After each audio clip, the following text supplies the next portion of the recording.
Comenzar a grabar. Y acuérdense que después, si es que necesitan revisar esta clase, va a quedar la grabación disponible en el canal de YouTube que hemos estado usando hasta ahora. También se las voy a dejar publicado en el Classroom del curso. ¿Ya? Cualquier consulta que tengan sobre su guía la pueden hacer antes de subirla, y de esa forma se pueden asegurar de que su resolución esté correcta. Nosotros ahora vamos a ir viendo principalmente los lineamientos que tiene que tener la resolución de ella. Y este es el momento en el que aprovechen de hacer consultas sobre las preguntas de la guía, y lo ideal sería que tuviesen su guía a mano para poder ir revisando en conjunto. De esa forma, después de esta clase ven sus preguntas, hacen la revisión y dicen, acá tengo que corregir esto, voy a cambiar esto, y de ahí la envían y se olvidan de la asignatura por esta semana. Acuérdense que la próxima semana corresponde a las evaluaciones. El día que corresponda a la evaluación de historia, va a estar disponible para cualquier consulta que tengan en el momento. ¿Ya? Así que vamos a partir viendo. Acuérdense que todas estas guías están siendo evaluadas en base al puntaje que ustedes obtengan. El nivel de logro que ustedes tengan se va a traducir en un concepto, y este concepto después se va a traducir a fin de año en una nota. ¿Ya? A partir de este año cambiaron la forma en las cuales se evalúa a raíz del decreto 67, y esto permite que nosotros podamos evaluar, por ejemplo, todo el proceso del año en base a conceptos, como se ha hecho hasta ahora, sobresaliente, muy bueno, bueno, aprobado, por ejemplo, y después cada uno de esos conceptos se traduce a fin de año en una nota final que va a ir en su asignatura correspondiente.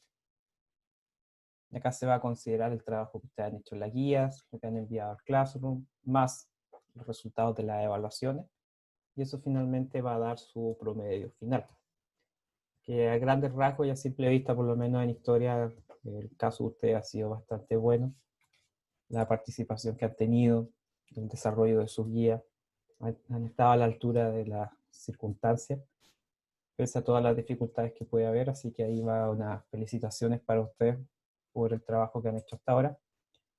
Y ya queda cada vez menos, y hay que aprovechar de seguir poniendo el empeño a lo que les queda por delante. Acuérdense que para que quede el registro de que ustedes estuvieron acá, les recomiendo que pongan en el chat, escriban presente o escriban hola, para que quede registrado su nombre, por favor. Así que comenzamos.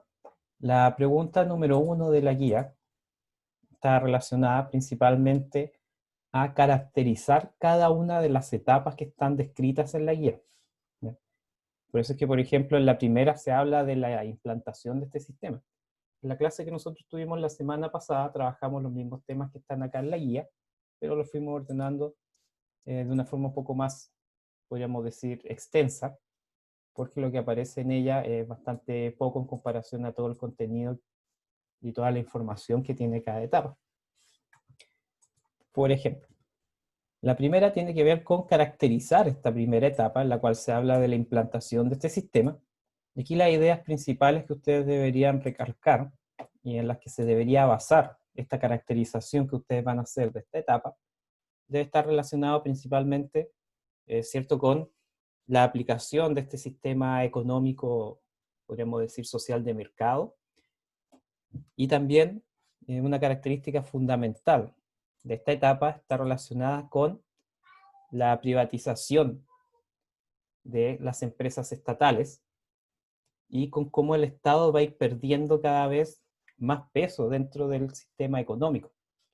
Acuérdense que dentro de las principales ideas que nosotros vimos del neoliberalismo está el tema de que se deje un poco de lado el Estado como interventor del sistema económico, y que el Estado empiece a ser más que nada un regulador del sistema económico, que establezca las leyes, que regule cómo funcionan las empresas, y que finalmente se encargue de eso. Pero que no se encargue el Estado de producir bienes, de distribuirlos, y que no intervenga en el funcionamiento del sistema económico, más allá de regular cómo funciona. Pasando a la segunda pregunta, tenemos que este texto que nos habla sobre cuando este sistema empieza a colapsar, cuando empiezan a surgir problemas. En los años 80, Chile va a enfrentar su peor crisis económica en la historia. Después de la crisis de 1929, en los años 80, va a llegar un punto en el cual prácticamente 1 de cada 4 chilenos estaba sin trabajo. Cifras que ni siquiera el día de hoy, con la pandemia que estamos viviendo, se han alcanzado. Estamos hablando que en el año 84, 85 aproximadamente, se llegó a un nivel de cesantía de alrededor de un 25%. O sea, si en nuestro país había 10 millones de personas que podían trabajar, 2,5 millones de ellas estaban sin trabajo. Y ese problema, esa crisis económica se vivió en gran medida a raíz de la deuda externa que nuestro país tenía, sumado a una recesión económica a nivel mundial a raíz de la crisis por el abastecimiento de petróleo. Y eso va a perjudicar a nuestro país de sobremanera. Si ustedes se acuerdan lo que nosotros hemos visto en la asignatura del año pasado hasta el día de hoy, nuestro país siempre ha dependido en gran manera de lo que pasa en el resto del planeta. Tenemos un sistema económico que se basa principalmente en exportar materias primas al extranjero, y si los países que están comprando estas materias primas reducen su actividad económica, cierran fábricas, Chile se va a ver afectado, que es lo que pasó también ahora a raíz de la pandemia. No solamente las cuarentenas han causado desempleo por el cierre de actividades que no son esenciales, sino que también por la detención de la actividad económica en países como Estados Unidos o China. Y eso causa finalmente un impacto en nuestro país, que es un productor y exportador de materias primas, principalmente. Así que siguiendo con esta idea, nosotros tenemos que, la segunda pregunta, en la cual hay que definir qué es lo que pasa en esta etapa, donde empieza a colapsar el sistema económico, podemos ver que esto va a estar relacionado con una recesión económica mundial, con el aumento de la deuda externa de nuestro país y la excesiva libertad económica. Es decir, como el Estado no podía intervenir de forma fuerte en el funcionamiento del sistema económico, finalmente eso va a generar que muchas empresas terminen quebrando y terminen cerrando en nuestro país, y eso genere un gran nivel de cesantía. Así que eso es lo que debería estar como respuesta, por lo menos acá, en la caracterización de esta etapa. Pasando a la tercera etapa, a la etapa ya de los últimos años del gobierno militar, llegamos a las características que podríamos definir como después de la crisis de la primera mitad de los 80. Y esto va a estar relacionado principalmente con la finalidad de que el gobierno militar buscaba generar un sistema económico que fuese sólido, buscaba generar desarrollo económico también, es decir, que parte de este crecimiento económico que estaba enfrentando el país llegara a la mayoría de la población, que la población mejorase su calidad de vida, por ejemplo, y que mediante esa mejora en la calidad de vida de las personas se darían cuenta efectivamente de que estar bajo un régimen militar no era una situación tan, podríamos decir, tan mala, porque los ciudadanos estaban enfrentando, ¿cierto?, una mejoría en su situación económica, en su calidad de vida, y el gobierno militar buscaba de esa forma convencer a la ciudadanía de que estar bajo un régimen militar no era lo peor del mundo, porque después de todo la gente tenía trabajo, podía acceder a bienes y servicios. Claramente sin considerar lo que pasaba con el ámbito de los derechos humanos. Así que esos son los puntos centrales que están en el tercer punto, que está relacionado con cómo se va construyendo este sistema económico a finales del gobierno militar.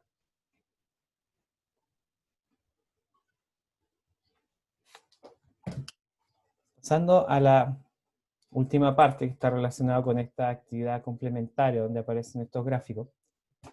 Estos gráficos nos muestran principalmente varios elementos. En el del lado izquierdo, nosotros podemos ver cuál era la venta de empresas estatales, la cantidad de empresas estatales que se estaban, podríamos decir, desprendiendo del Estado. Dale, bájate. Y por el otro lado tenemos el índice de venta en los años 90. Ya, acá está en el año 77, y acá finalmente tenemos en el año 77 y en el año 96. Por lo tanto, la pregunta acá está relacionada en que, por ejemplo, en el año 77 nosotros tenemos que un gran porcentaje de las empresas que habían en nuestro país correspondían a empresas estatales, es decir, empresas que el Estado era el dueño, el administrador. En cambio, si nosotros vemos el gráfico del año 96, podemos ver que esta situación empieza a cambiar, ¿cierto? ¿Qué es lo que pasa en el año 77 con las empresas que no eran privatizadas? Es decir, empresas que eran del Estado. Si en Chile existían 400 empresas, de estas un cuarto correspondían a empresas que eran del Estado. En cambio, si nosotros nos vamos al año 96, podemos ver que la cantidad de empresas privadas empieza a ser la mayoría del sistema económico. Por lo tanto, en el número 1, ¿qué conclusión nosotros podemos sacar en base a la comparación entre estos dos gráficos? Podemos ver que en el año 77, la mayoría de las empresas que existían en nuestro país correspondían a empresas, ¿cierto?, del sector estatal. Eso es la conclusión principal que nosotros podemos sacar en base a este gráfico. Si nosotros vamos a la segunda pregunta, donde se nos habla de qué muestra el gráfico de índice de venta en cuanto al número de empresas privatizadas y no privatizadas después del año 77, ¿qué es lo que nosotros podemos ver acá? Podemos observar que hay un aumento que es cada vez más significativo en cuanto a la privatización de empresas públicas. Empresas como Esbio, por ejemplo, antes pertenecían al Estado, y en los años 90 se van a empezar a privatizar y van a pasar a manos de inversores particulares, van a pasar a la mano de empresas. En cambio, cuando estas empresas existían y funcionaban bajo el alero del Estado, la finalidad que tenían no era generar utilidades, principalmente era entregar un servicio a la ciudadanía, y una empresa estatal puede funcionar bajo ese concepto. Una empresa estatal no necesariamente debe ser rentable económicamente, porque las empresas del Estado y el Estado en general funcionan en base a la rentabilidad social, es decir, el beneficio que entrega a la ciudadanía. Y por eso es que cada vez que ustedes viajan en tren desde Laja a Concepción, por ejemplo, el pasaje que ustedes pagan es de 1.600 pesos, por ejemplo, y eso corresponde a la mitad del valor real del pasaje, porque la otra parte del pasaje lo está financiando el Estado, porque la finalidad del ferrocarril es, ¿cierto?, entregar un servicio que permita comunicar a las comunidades que están entre medio de Laja y San Rosendo, que no tienen, entre medio de Laja y Concepción, perdón, que no tienen otro medio de transporte, y que la única forma que tienen ellos para acceder a los servicios de las ciudades, como Concepción o Laja, es a través del ferrocarril. Es uno de los puntos principales que diferencia una empresa estatal de una empresa privada. Volviendo a la pregunta, ¿qué muestra el gráfico de índice de venta en cuanto al número de empresas privatizadas y no privatizadas después del año 77? Nosotros podemos ver que existe un aumento significativo en cuanto a la privatización de empresas públicas. Es decir, cada vez se va a ir achicando más la influencia que tiene el Estado dentro del sistema económico en cuanto a su participación con empresas.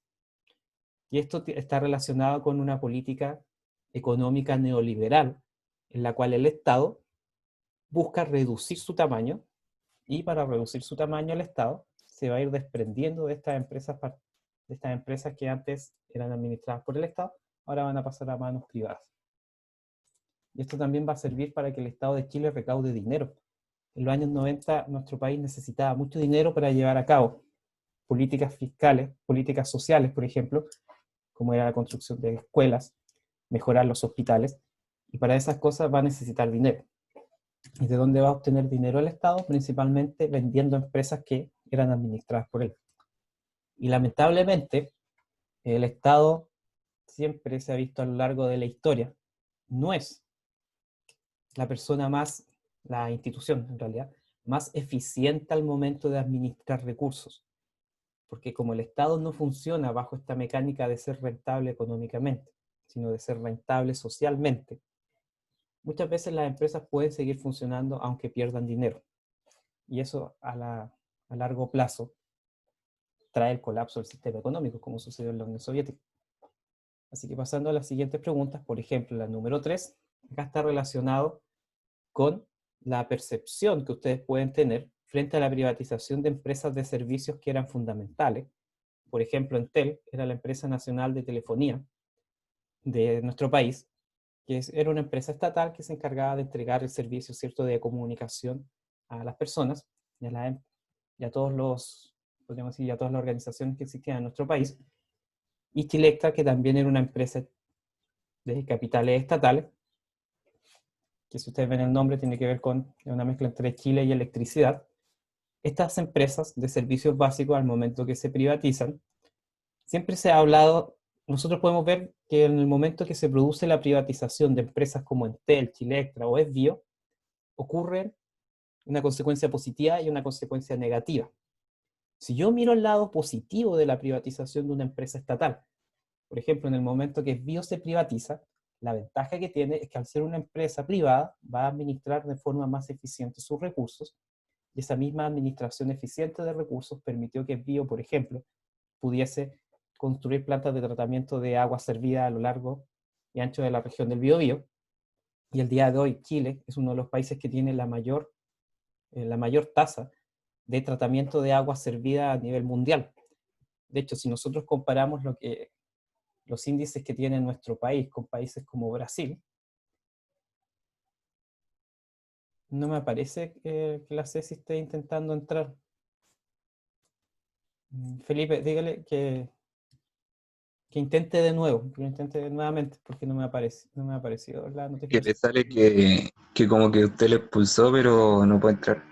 Que se cambie el nombre. Ah, está bien. Lo que pasa es que como tenía un nombre extraño, no le dejé entrar.